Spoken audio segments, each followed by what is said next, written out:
नमस्कार, मी विष्णू मनोहर आणि आदरणीय देवेंद्रजी फडणवीस यांच्याबद्दल किती बोलू, काय बोलू हे समजेनासं होतं. मी त्यांची कार्यकीर्ती जी आहे ती फार जवळून बघत आलो आणि त्यांची एकूण जी पद्धत आहे, कामाचा झंझावात जो आहे तो खरंच वाखाणण्यासारखा आहे. नागपूरसाठी त्यांनी केलेलं योगदान हे कोणीही विसरू शकणार नाही. जे काय आत्ता नागपूरचं रूप तुम्ही बघताय तर त्यामध्ये देवेंद्रजींचा फार मोठा वाटा आहे. त्याबद्दल त्यांचे मी खरंच मनापासून आभार मानतो.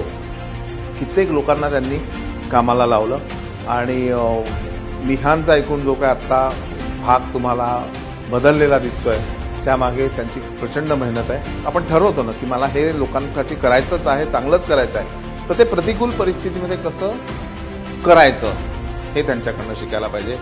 कित्येक लोकांचे टोमणे, कित्येक लोकांचे वाद हे त्यांच्याबद्दल असले तरी लोकोपयोगी जर काही काम असेल, लोकांसाठी जर काही काम असेल तर ते पूर्ण करतात आणि त्यांच्या या पूर्ण कार्याला, पुढच्या कार्याला माझ्या खूप खूप शुभेच्छा.